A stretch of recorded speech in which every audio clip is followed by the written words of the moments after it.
Assalamualaikum warahmatullahi wabarakatuh. Halo semuanya teman-teman, selamat malam, selamat datang kembali di channel kesayangan kita, channel Ilo Ekstrim, channel di mana kisah-kisah horor terbaik ada di sini. Oke, masih bersama saya Ilo. Dimanapun teman-teman berada, semoga teman-teman selalu dalam keadaan sehat walafiat tanpa kekurangan satu apapun. Amin, amin ya robbal alamin. Dan pada kesempatan yang baik ini saya akan membawakan satu kisah dari penulis asal Kalimantan Tengah, penulis favorit kita semua, Om Ras. Wow. Dan di sini kisah kali ini dari Om Ras adalah sebuah kisah nyata yang terjadi pada kerabat dekat Om Ras sendiri nih. Waduh, tentang seorang pemuda desa dari Kalimantan Tengah yang mana itu jalan hidupnya nggak mudah banget, banyak rintangan, banyak halangan, dan juga ada misteri, dan juga ada campur tangan gaib di perjalanannya itu. Semengerikan apakah, semisteri apakah, dan setragis apakah kisah hidupnya? Oke, sebelum kita masuk ke dalam kisahnya, buat teman-teman yang mungkin belum subscribe channel Ilo Ekstrim, yuk bisa diklik dulu tombol subscribe. Jangan lupa lonceng notifikasinya juga dinyalakan, agar teman-teman selalu mendapatkan notifikasi dari konten-konten yang akan kami upload selanjutnya. Untuk channel Ilo Ekstrim, kami upload setiap hari teman-teman ya, setiap malam jam 9 malam waktu Indonesia bagian Barat. Gak pakai berlama-lama lagi, pasti udah gak sabaran kan untuk masuk ke dalam kisahnya. Kita langsung saja masuk ke dalam kisahnya. Berhoror. Kisah pemuda desa dari pedalaman Kalimantan. Hindai jam lagi tuh. Kelekuman helu ikau. Belum jamnya lagi.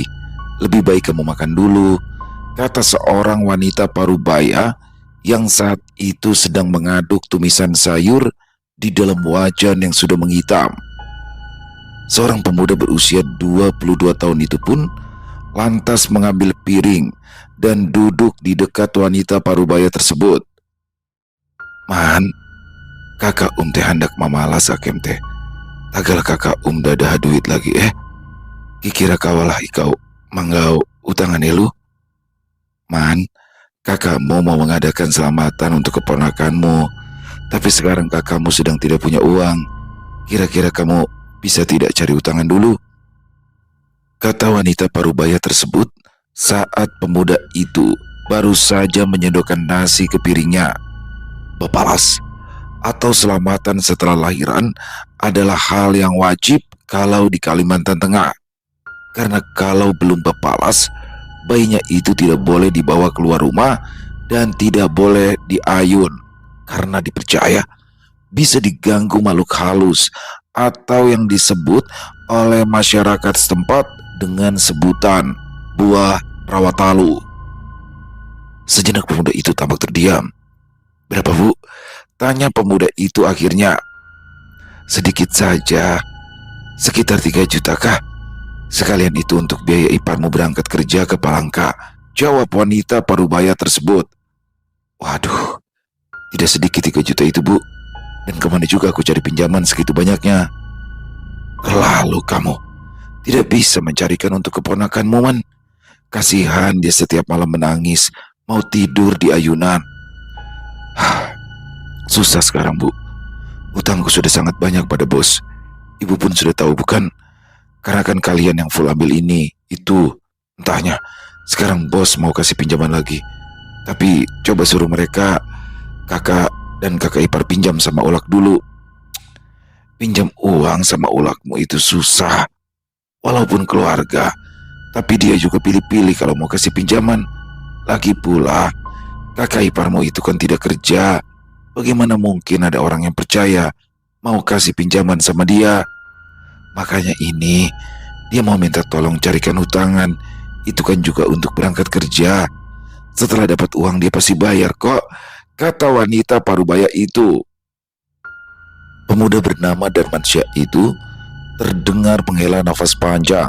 Lalu pada akhirnya ia mengangguk. Baiklah, Bu, akan aku usahakan, kata Darman pasrah. Memang begitu kan seharusnya. Sama saudara kandung itu harus saling membantu, kata sang ibu. Tapi selama ini aku terus yang bantu, Bu, gumam Darman nyaris berbisik sengaja agar tidak didengar ibunya. Namun ternyata gumaman itu tetap terdengar oleh ibunya. Apa kau bilang, Man? Tanya wanita parubaya itu sambil menoleh ke arahnya. Darman tersentak kecil. Gak apa-apa bu, gak ada apa-apa, kilanya cepat. Ibunya mendengus pelan, antara tak percaya dan malas memperpanjang pembicaraan. Kalau tidak apa-apa cepat makan. Habis itu cari dulu uangnya. Kakakmu itu sudah sangat butuh. Darman hanya menunduk. Sendok di tangannya terasa berat. Sementara aroma tumisan sayur memenuhi dapur mereka yang sempit itu. Sejak kecil, ia memang diajarkan bahwa membantu keluarga itu adalah wajib. Bahkan ketika itu menyakitinya. Beberapa saat kemudian, Darman bangkit, mencuci tangan lalu bersiap-siap pergi. Namun, baru saja ia melangkah keluar dari dapur, suara ibunya kembali terdengar. Man, panggil sang ibu. Darman berhenti, lalu menoleh ke arah ibunya. Inilah momen yang ia harap akan berubah. Mungkin ibunya akan mengatakan sebuah ucapan terima kasih atau sekedar memberikan perhatian kecil padanya. Namun, harapannya langsung musnah setelah ibunya berkata, "Jangan lama-lama, kakakmu menunggu uangnya ya," kata ibunya datar. Darman hanya mengangguk pelan. "Iya bu." Saat ia berjalan keluar rumah, dada Darman terasa sesak, bukan hanya karena permintaan uang itu dan hutang yang sudah bertumpuk, tapi juga karena satu hal yang sejak beberapa tahun terakhir selalu terngiang-ngiang di hatinya, yakni ia merasa dirinya bukan lagi seorang anak, melainkan sekedar penopang hidup semua anggota keluarga. Sesampainya di teras, Darman duduk di anak tangga sebentar. Matanya tampak menatap ayam-ayam yang sudah ramai mencari makanan di tanah. Kalau aku tidak mendapatkan uang itu, apakah aku anak durhaka? Gumam lirih. Dia menghela nafas panjang sambil memejamkan mata sejenak, memikirkan begitu banyak dan berat beban yang diletakkan di atas punggungnya itu. Aku capek. Tapi kalau aku bilang capek, aku yang akan dibilang anak tidak berguna. Di mana aku harus mencari pinjaman itu ya Tuhan? Bisik Darman. Darman akhirnya berdiri. Ia akan mencoba bilang ke bosnya. Mungkin bosnya akan mau meminjamkan uang kepadanya. Tapi entahlah, Darman tak berani berharap banyak. Darman Syah adalah seorang pemuda yang merupakan anak kedua dari 4 bersaudara. Kakak pertamanya, seorang perempuan yang saat itu berusia 30 tahunan, punya 5 anak, 3 meninggal dan 2 yang masih hidup, satunya berusia 4 tahun dan satunya baru lahir. Suaminya pengangguran dan sepenuhnya bergantung pada Darman. Sedangkan kedua adik Darman, satu perempuan berusia 18 tahunan dan satu laki-laki berusia 5 tahunan yang juga sepenuhnya bergantung pada Darman.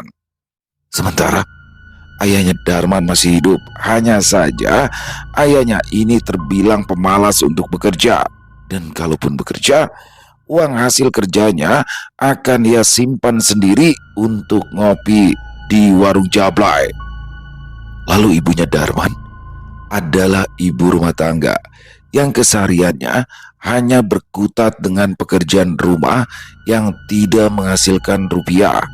Jadi singkatnya, semua anggota keluarga Darman bergantung sepenuhnya pada Darman sendiri.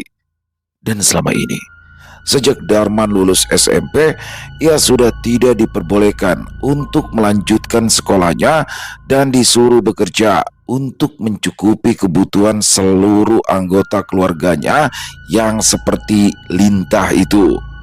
Bahkan saat Darman sakit, ia tidak diperbolehkan untuk istirahat di rumah karena ayahnya selalu bilang, "Kalau kamu malas-malasan, lalu bagaimana nasib piring nasi kita?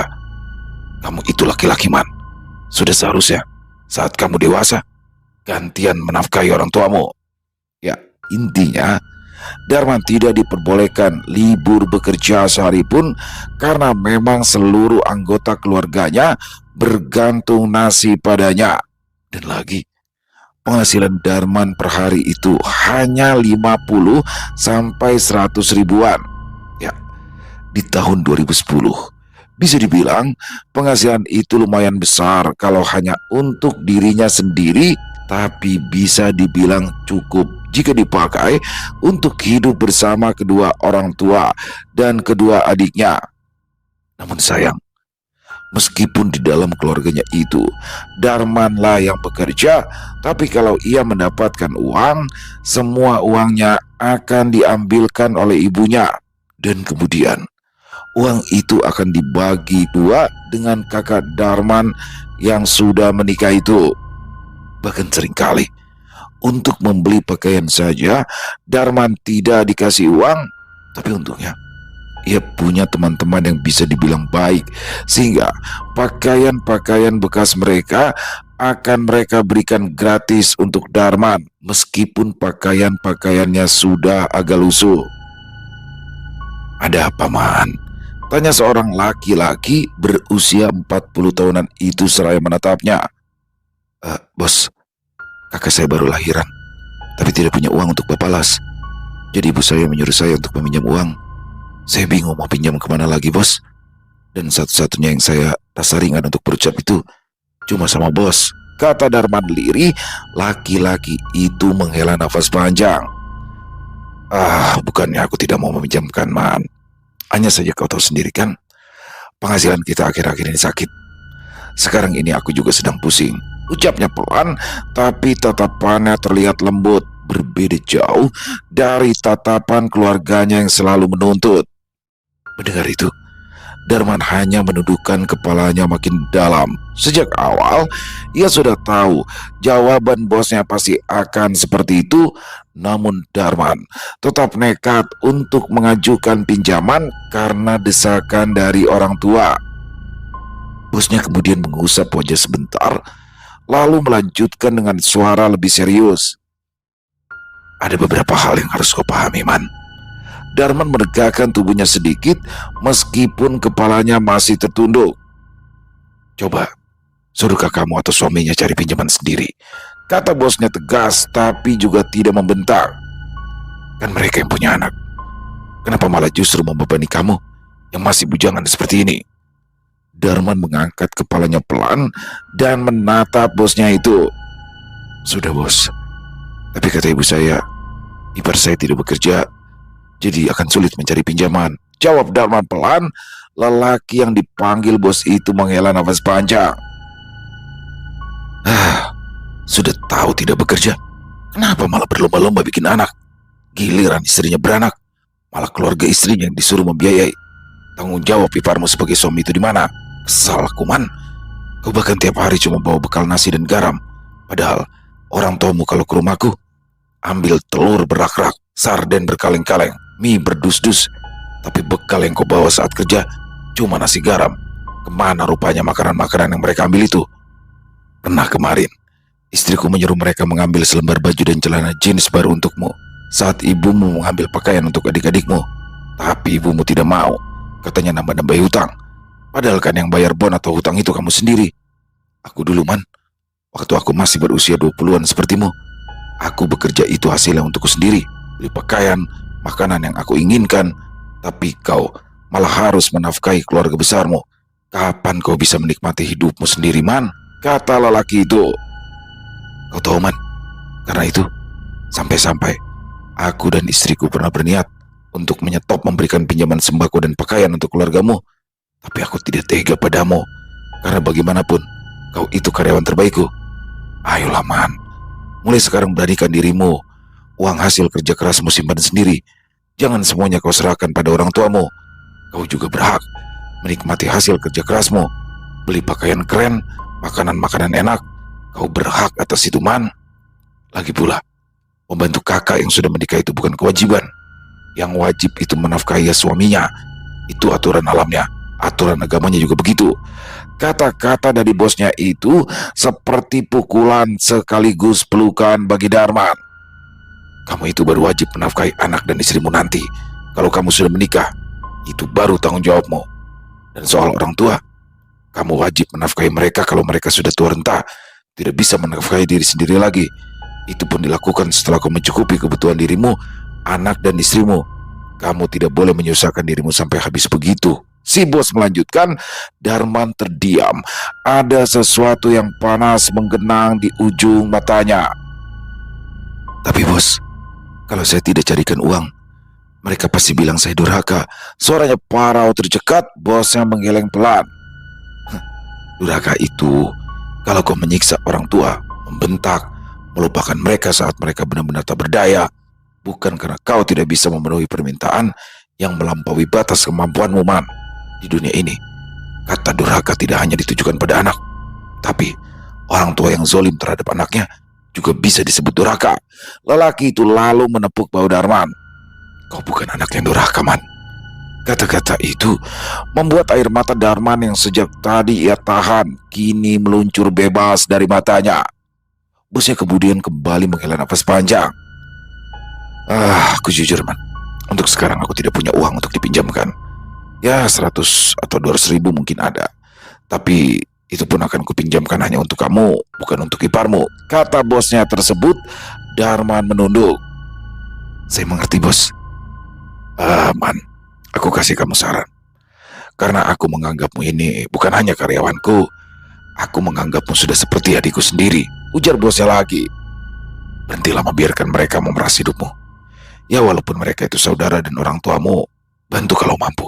Kalau tidak, kamu tidak akan berdosa. Jangan terlalu keras pada diri sendiri hanya karena untuk mencukupi kebutuhan dan gengsi saudara serta orang tuamu.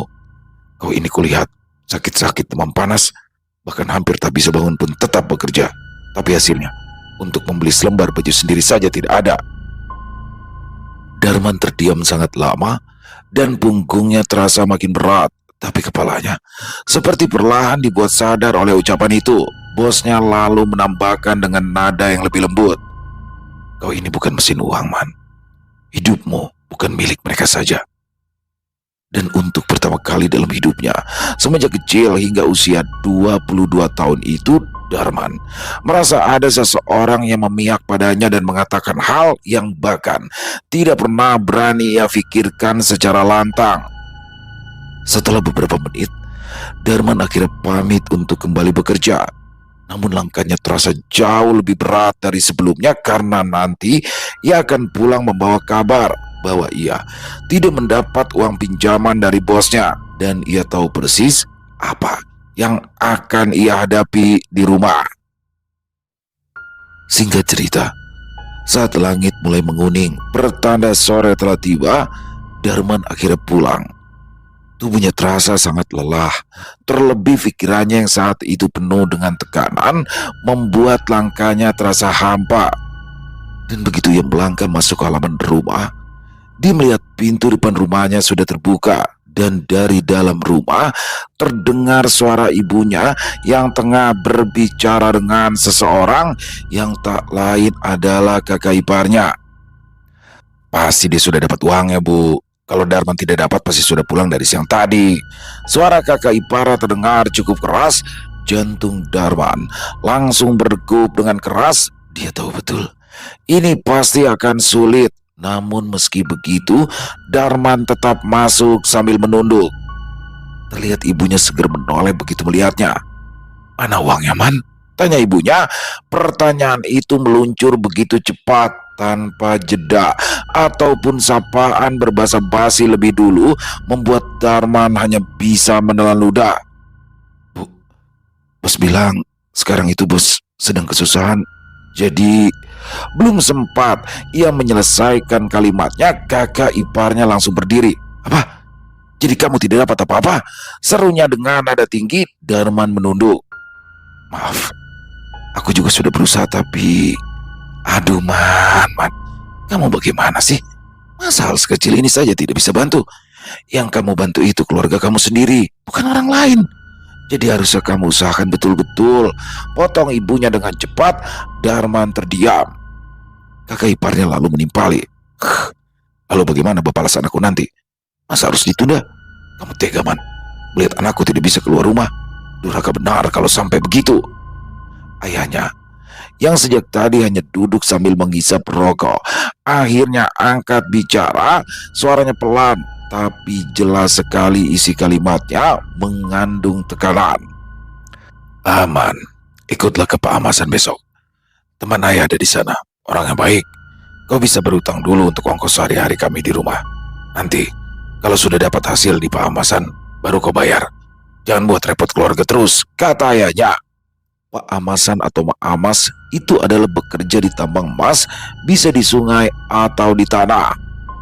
Darman memejamkan mata sejenak.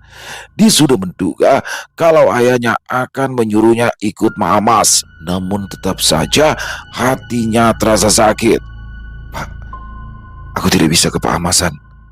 Aku tidak mungkin meninggalkan pekerjaanku di sini. Di tempat bosku hutangku juga sudah menumpuk. Kan kalian juga yang full ngutang di sana. Banyak barang yang diambil tanpa sepengetahuanku. Kalau aku tidak masuk kerja, bagaimana aku bisa membayar hutang itu? Kata Darman pelan, tapi suaranya bergetar menahan emosi. Ayahnya mendecak kesal. Alasan. Kerja terus, kerja terus. Kerjaan di situ tidak bisa diandalkan. Bos pelit begitu. Kalaupun kau berhenti, kau pasti bisa bayar hutang-hutang di situ nanti. Setelah kau dapat uang dari tempat kerjamu yang baru, bosmu itu tidak akan marah. Kamu itu terlalu takut sama orang lain, tapi sama keluarga sendiri, keras kepala dan berani membantah. Darman menggigit bibir bawahnya.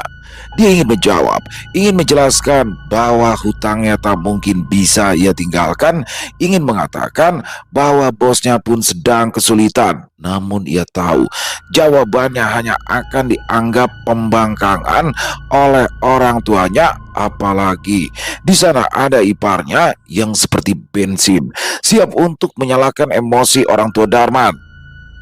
Tidak lama kemudian, kakak iparnya mulai ikut bicara dengan nada lebih memaksa. Pan, kalau kamu ke Pak Amasan, kesempatan kamu dapat uang itu jauh lebih besar. Di sana itu ramai. Banyak orang yang bisa kamu mintain tolong. Kalau kamu dapat uang dari kerjaan itu, kamu bisa langsung bayar hutangmu, bisa langsung bantu keponakanmu juga. Gampang kan? Kata kakak iparnya itu. Kalau gampang, kenapa tidak kau saja yang pergi? Toh itu anakmu, tanggung jawabmu. Namun, kata-kata itu ternyata hanya bisa ia ucapkan di dalam hati. Ia sama sekali tak punya keberanian untuk mengucapkannya melalui lisan. Ibunya mengangguk cepat, seolah itu adalah solusi paling masuk akal di dunia. Benar apa kata iparmu itu? Kamu itu jangan hanya memikirkan dirimu sendiri, Man. Ini demi keponakanmu. Masa kau tega anak tidak berdosa itu tidak dibalas? Bu, Darman menatap ibunya. Aku tidak bisa pergi, Bu. Kalau aku tinggalkan pekerjaanku, bos bisa pecat aku.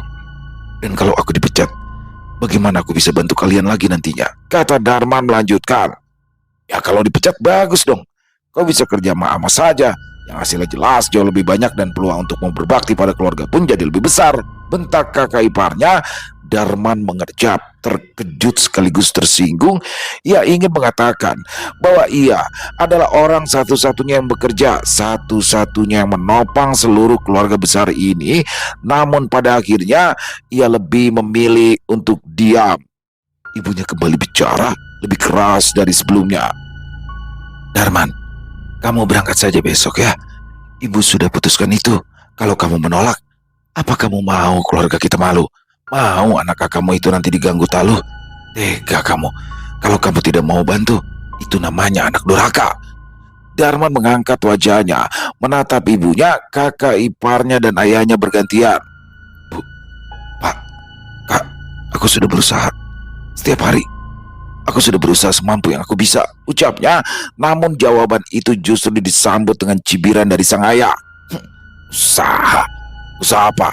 Nyatanya sampai sekarang kamu tidak bisa bantu apa-apa. Pergi ke Pak Amasan itu solusi terbaik. Kamu ini keras kepala sekali, jangan egois. Kata egois itu hampir saja membuat Darman berteriak. Karena seumur hidupnya, ia bahkan tidak pernah tahu bagaimana rasanya bersikap egois seperti yang keluarganya katakan tersebut. Sebab hidupnya selalu dipakai untuk membahagiakan keluarganya. Darman akhirnya menunduk dan akhirnya hanya bisa pasrah menerima keputusan itu.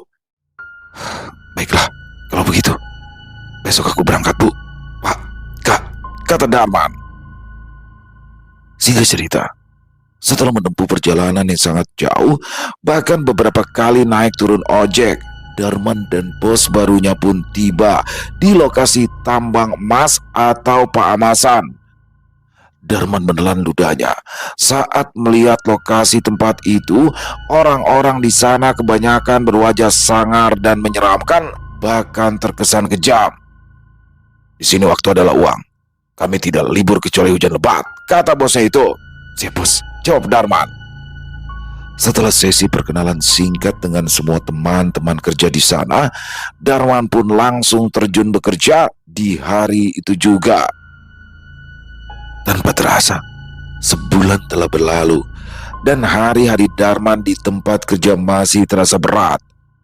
Ia bekerja di tambang emas ilegal yang setiap hari membuatnya harus turun ke perut bumi yang dimana udaranya tipis dan tanah rawan longsor. Namun, Darman yang memang sudah terbiasa bekerja tanpa mengeluh, tetap menjalani hari-hari di sana dengan penuh semangat dan keceriaan palsu yang selalu ia tampilkan saat di hadapan orang-orang. Hingga sampai di suatu hari, kecelakaan besar itu terjadi. Saat itu, mereka sedang memaksa masuk ke dalam lubang. Meski mereka tahu kalau saat itu tanah masih basah dikarenakan hujan lebat yang turun sejak semalaman. Dan bahkan lubang-lubang lain di sekitar sana tidak terlihat adanya aktivitas pekerja sama sekali, sebab orang-orang tahu betapa berbahayanya masuk lubang sehabis hujan seperti itu. Namun, meski begitu, bos mereka, yakni pemilik lubang dan alat-alat itu, tetap memaksa anak buahnya untuk tetap bekerja dengan alasan mereka harus mendapatkan hasil yang banyak karena untuk modal anaknya menikah. Dan para pekerja, termasuk Darman, tidak punya pilihan lain selain hanya menurut. "Hati-hati," kata pekerja lain memperingatkan, sampai tiba-tiba terdengar suara krek, kretek, krak. "Man, lari, ayo cepat naik!" teriak salah satu rekan kerjanya dari atas, namun sudah terlambat.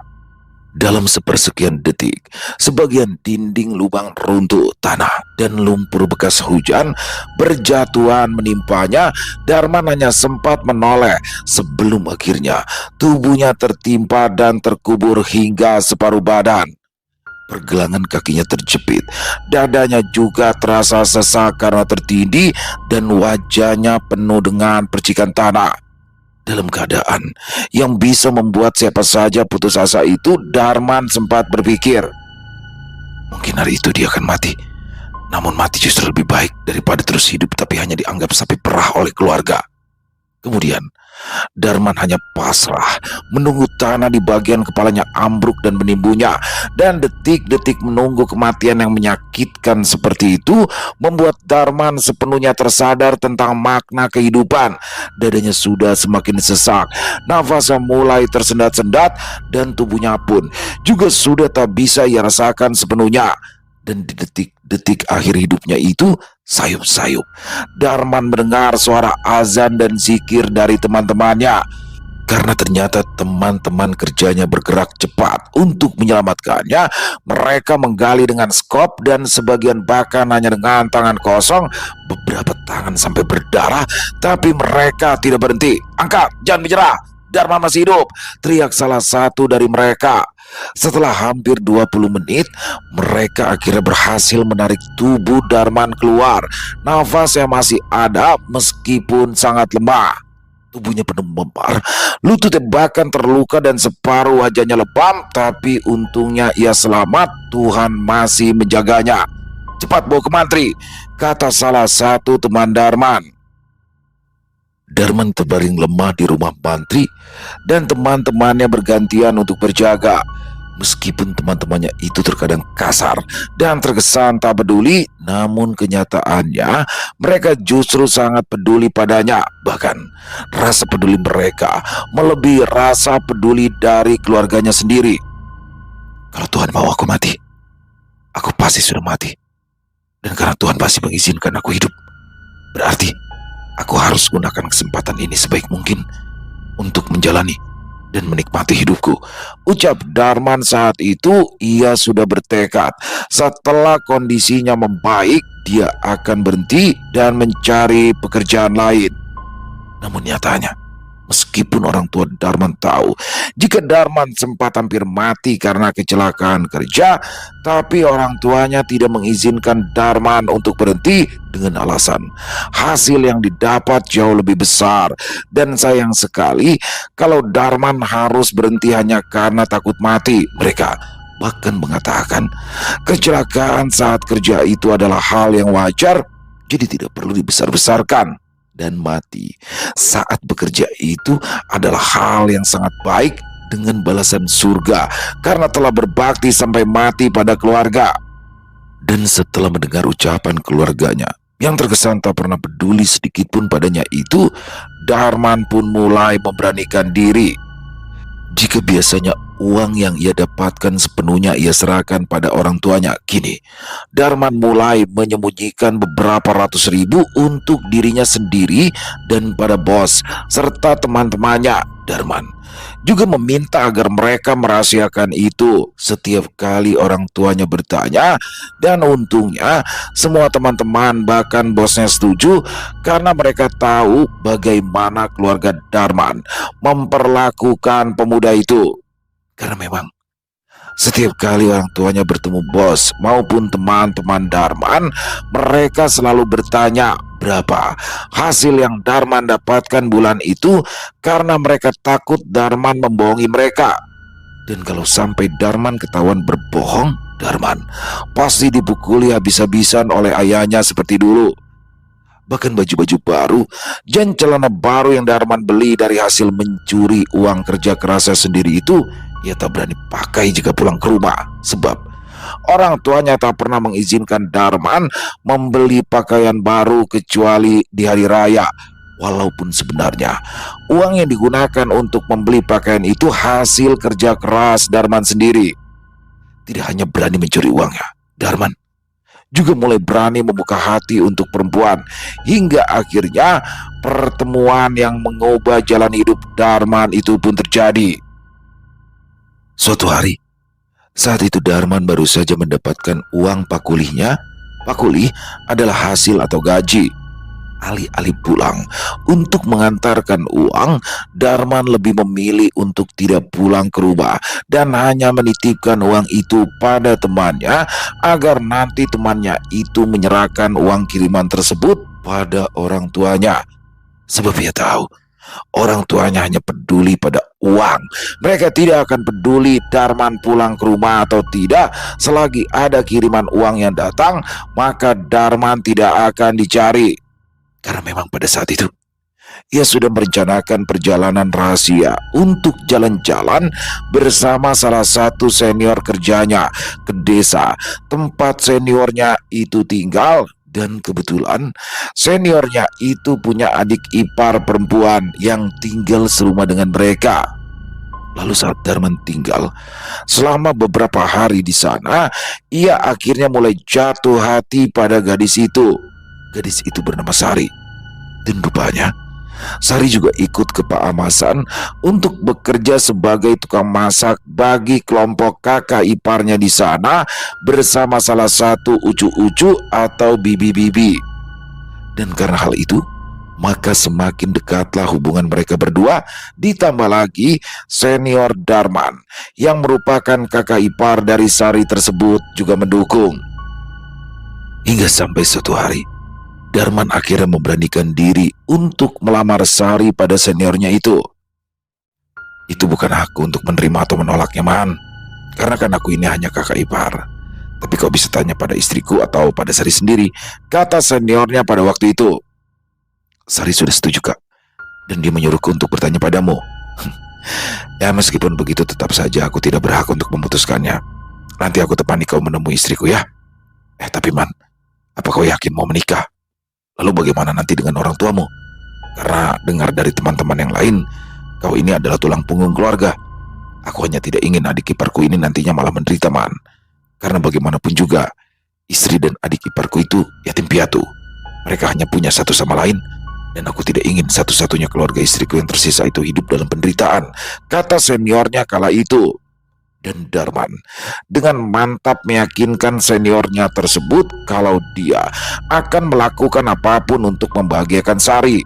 Terlebih, dia ingat nasihat dari mantan bosnya yang bilang kalau setelah menikah maka yang menjadi tanggung jawab seorang laki-laki adalah istri dan anaknya, bukan keponakan ataupun orang tua yang harus didahulukan, melainkan istri dan anak-anaknya.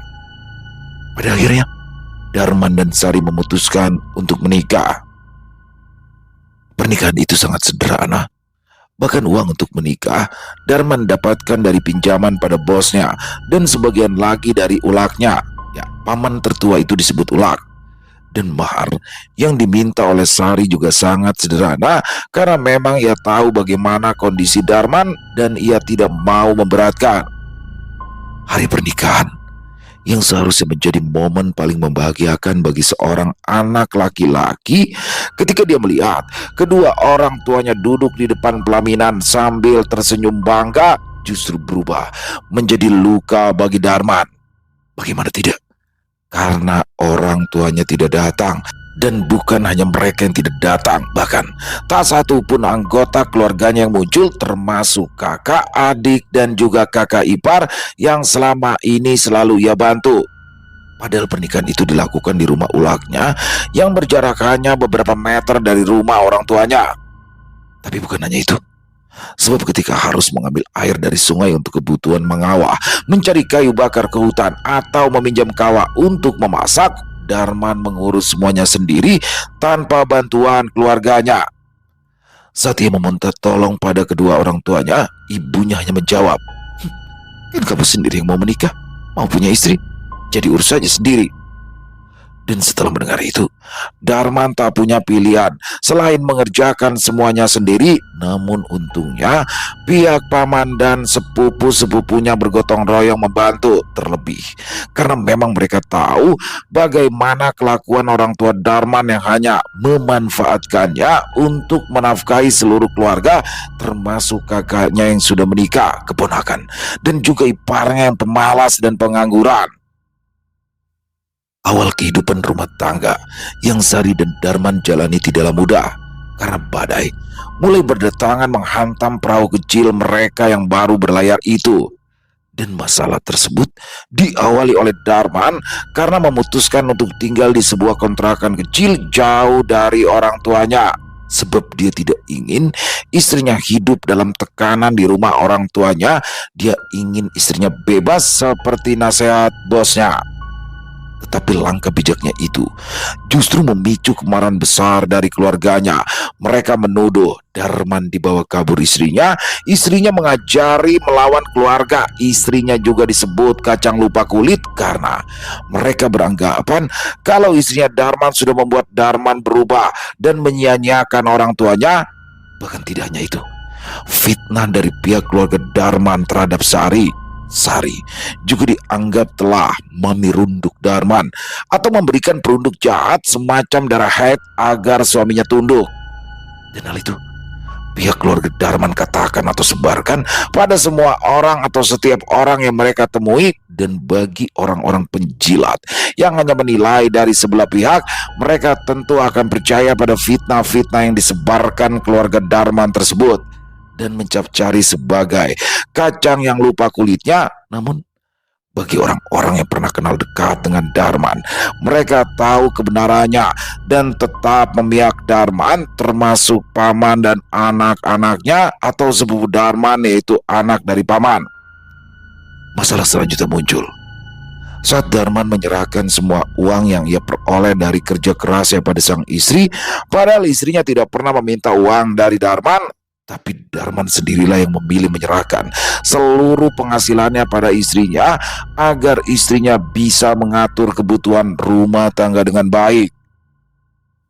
Meski awalnya sang istri menolak dan tetap menyuruh Darman untuk menyerahkan uang itu pada orang tuanya, bahkan sang istri mengatakan siap untuk bekerja jika memang keuangan mereka tidak mencukupi.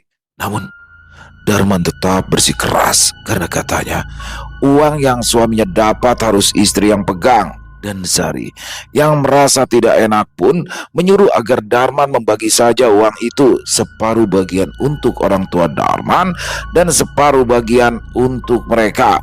Namun orang tua Darman tidak terima. Mereka menginginkan sepenuhnya uang gaji Darman dan hanya memberikan 500.000 per bulan untuk Darman dan istrinya. Tentu saja Darman tidak mau, dan itu adalah pertama kalinya ia melawan orang tuanya. Bahkan Darman sampai disumpahi orang tuanya bahwa Darman tidak akan pernah bahagia seumur hidup karena ia anak durhaka yang tidak berbakti. Tapi Darman sudah tidak peduli karena sumpah serapah dan kata-kata durhaka itu sudah seringkali ia dengar keluar dari mulut orang tuanya. Namun karena sumpah serapahnya tidak mempan, orang tua Darman mulai melakukan hal-hal seperti mendatangi Darman ke tempat kerja dan menyeretnya seperti binatang untuk dibawa pulang. Bahkan tidak jarang mereka juga menyiramkan atau meminumkan air yang entah apa itu kepada Darman, dan itu dilakukan oleh satu keluarga: ayah, ibu, kakak, ipar, dan bahkan adik Darman. Hingga akhirnya, setelah banyaknya kejadian-kejadian itu, Sari mulai merasakan teror mistis yang pada awalnya hanya berupa mimpi buruk, lalu kemudian jadi sering melihat makhluk hitam di sudut rumah. Dan yang paling aneh terjadi pada satu malam, istrinya terbangun dengan wajah ketakutan saat menatap Darman. Istrinya tidak mengatakan apa-apa. Namun setelah malam itu, Sari mulai menjaga jarak pada Darman. Bahkan ia sudah tidak mau lagi disentuh oleh suaminya walaupun hanya bersalaman tangan. "Man, kau itu kan sempat diminumkan dan juga disiram air sama keluargamu kan?" kata salah satu teman kerjanya. "Nah, aku itu curiga. Jangan-jangan air itu mengandung mantra atau sihir yang membuat istrimu jadi membencimu, Man. Maaf, bukan maksudku menuduh orang tuamu. Tapi ada baiknya kalau kau datangi ustadz atau orang pintar saja. Hal-hal aneh seperti ini jangan dibiarkan berlama-lama. Nanti malah jadi perceraian, Man," lanjut temannya itu. Dan setelah mendapatkan saran dari temannya itu, Darman pun akhirnya menemui salah satu ustadz yang ia kenal. Di situ Darman menceritakan semuanya pada ustadz tersebut. Dan ternyata benar dugaan temannya itu, karena menurut Pak Ustadz, Darman dan Sari memang terkena pambanci, sihir pemisah rumah tangga. Namun saat Darman menanyakan siapa orang yang mengirimkan, Pak Ustadz tidak mau memberitahu. Beliau hanya mengatakan kalau orang itu sangat dekat dengan Darman, dan kalau Darman diberitahu siapa orangnya, maka keadaan pasti akan semakin runyam. Tapi meskipun tidak diberitahu, Darman yakin 100% jika pelakunya tak lain dan tak bukan adalah keluarganya sendiri, karena hanya mereka yang bersikeras agar Darman bercerai agar mereka bisa menguasai uang Darman sepenuhnya lagi. Lalu akhirnya Darman diruqyah, dan Darman mengaku pada saat diruqyah itu ia merasa seperti ada sesuatu yang dicabut keluar dari atas kepalanya, dan setelah itu Darman langsung merasa tubuhnya ringan seringan-ringannya.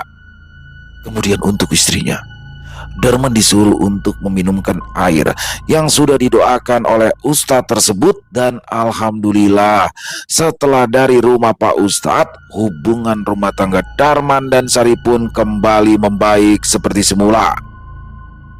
Darman di sini juga akhirnya mengajak Sari untuk pindah ke desa kakaknya Sari agar mereka benar-benar jauh dari orang tua Darman.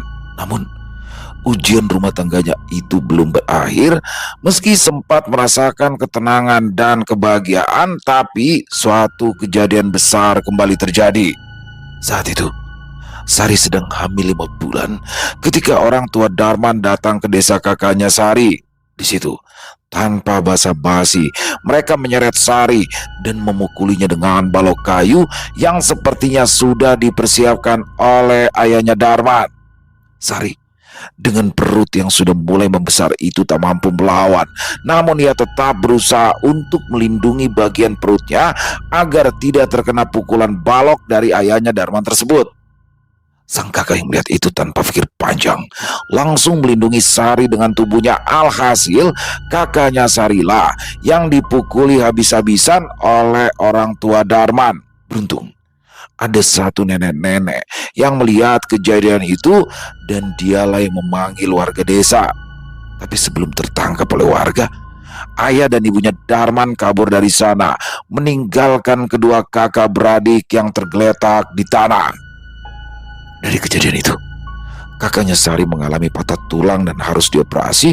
Begitu juga dengan Sari yang harus dirawat meskipun ia tidak harus dioperasi. Dan untungnya kandungan Sari baik-baik saja. Melihat keadaan kakaknya seperti itu, Sari mulai berpikir untuk mengakhiri saja pernikahannya dengan Darman. Namun Darman sampai bersujud di hadapan Sari dan kakaknya agar diberi kesempatan sekali lagi. Dan disitulah Sari mengajukan syarat kalau Darman harus melaporkan tindakan orang tuanya sendiri ke polisi jika Darman ingin terus bersamanya. Dan Darman yang memang menyadari seperti apa jahatnya orang tuanya itu pun menyanggupi syarat itu. Dari situ Darman semakin dihujat oleh orang-orang yang hanya melihat dari luar karena sudah berani melaporkan orang tuanya sendiri. Namun sayang, orang tuanya kabur dan tidak sempat merasakan dinginnya jeruji besi. Lalu kemudian Darman pun mengajak Sari untuk pindah lagi, dan kali ini mereka berdua memilih pindah ke Kalimantan Selatan dan mereka akhirnya menetap di sana sampai sekarang. Jangan pernah jadikan anak sebagai investasi. Selesai. Luar biasa kisahnya Om Ras. Ini kisah nyata yang benar-benar terjadi nih teman-teman terhadap Darman Syah, yaitu kerabat dekat dari Om Ras sendiri. Dan di sini mungkin orang banyak yang bertanya-tanya, apa emang ada sih orang tua yang seperti itu gitu loh? Atau ada sih anak yang sepolos Darman Syah itu? Tapi memang ada teman-teman. Jadi ini apa ya, brainwash ya, mungkin dari kecilnya Darman Syah sudah sudah ditekankan untuk kamu harus mengerahkan seluruh tenagamu, kekuatanmu untuk keluarga. Jadi seperti yang dialami oleh Darman Syah ini, bayangin aja, ngeselin banget kan. Adiknya, oke lah, adiknya yang masih sekolah, yang masih kecil, oke, dia biayain. Oke juga orang tuanya, walaupun sebenarnya masih sanggup ya, bapaknya masih bisa kerja tapi males, oke. Tapi kalau kakaknya ini loh, kakaknya ini perempuan, udah punya suami, suaminya juga masih seger buger, tidak kekurangan satu apapun, cuma satu doang sih, males kerja. Nah kalau dia sampai nanggung ini juga dengan anak-anaknya, kan parah. Berarti total berapa ini tuh yang ditanggung sama Darman ya kan? Orang tuanya 2, adiknya 2, kakak iparnya, kakaknya, anaknya 2, sama dia 9 nyawa tuh, 9 mulut yang harus ditanggung sama Darman Syah. Berat banget hidupnya bagi seorang pemuda berusia 20 tahunan, yang mana dia untuk beli baju aja hanya di hari raya ya kan, parah banget ya. Bahkan ketika dia memaksakan untuk menikah karena memang usianya sudah cukup, itu orang tuanya marah karena ketika menikah disisain 500.000, rumahnya aja ngontrak bu, ya ampun bu, anaknya itu rumahnya ngontrak dikasih 500.000, mau makan apa anak sama menantunya? Ini udah kacau banget sih ya menurut saya, dan saya setuju. Bukannya membangkang dan nggak bakal durhaka. Darman Syah, kamu tenang aja, kamu bukan anak durhaka karena ya orang tuanya yang seperti itu, dan doa dari orang tua seperti ini yang buruk-buruk tidak akan sampai kepadamu insya Allah selama kamu tetap menjadi orang yang baik. Dan di sini setelah diberikan pambanci, waduh, pambanci itu adalah satu sihir ya, ilmu hitam dari Kalimantan yang mana bisa akan membuat satu keluarga itu saling membenci dan akhirnya berantakan. Tapi alhamdulillah setelah diruqyah oleh Pak Ustadz, terlepaslah Darman Syah dari itu semua. Luar biasa. Dan pada akhirnya Darman Syah memboyong istrinya untuk pindah ke Kalimantan Selatan, dalam kata lain hijrah ya. Di sini orang tuanya juga sudah dilaporin tapi kabur tuh kedua orang tuanya karena sudah melakukan penganiayaan berat. Kenapa dibilang penganiayaan berat? Karena sudah memakai alat dan juga mengakibatkan luka fisik seseorang yang bisa menimbulkan cacat permanen. Karena apa? Sampai patah tulang. Keren banget kisahnya dan sangat menginspirasi. Di akhir kata juga, jangan jadikan anak sebagai investasi. Kalau menurut saya sih nggak apa-apa kalau kita menjadikan anak sebagai investasi, tapi sebagai investasi yang baik untuk dunia dan akhirat. Karena apa? Ketika kita bisa mendidik anak dengan baik, ya kan, itulah amal yang kita bawa sampai mati, anak yang soleh. Jadi investasi dunia dan akhirat apabila dilaksanakan dengan baik. Om Ras, terima kasih banyak atas kisahnya, luar biasa. Ditunggu lagi kisah-kisah selanjutnya dan semoga teman-teman semua terhibur ya dengan kisah barusan. Para pecinta penikmat horor misteri, lebih khususnya lagi kepada para subscriber channel Ilo Ekstrim. Buat yang suka dengan videonya, bisa diklik tombol like-nya, tombol jempolnya, tombol hype-nya juga jangan lupa diklik, dan bisa juga dibantu di-share link videonya ke teman-teman yang lain agar juga ikut merasa terhibur. Dan buat yang punya komentar lain, yang punya pendapat lain, bisa menuliskannya di dalam kolom komentar ataupun hanya sekedar saling menyapa. Insya Allah kami akan membalasnya satu persatu.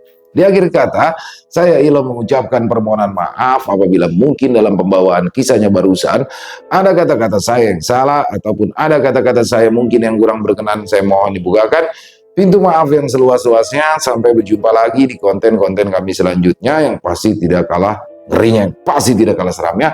Masih bersama saya Ilo di channel Ilo Ekstrim. Salam sehat, sukses selalu untuk kita semua. Wassalamualaikum warahmatullahi wabarakatuh.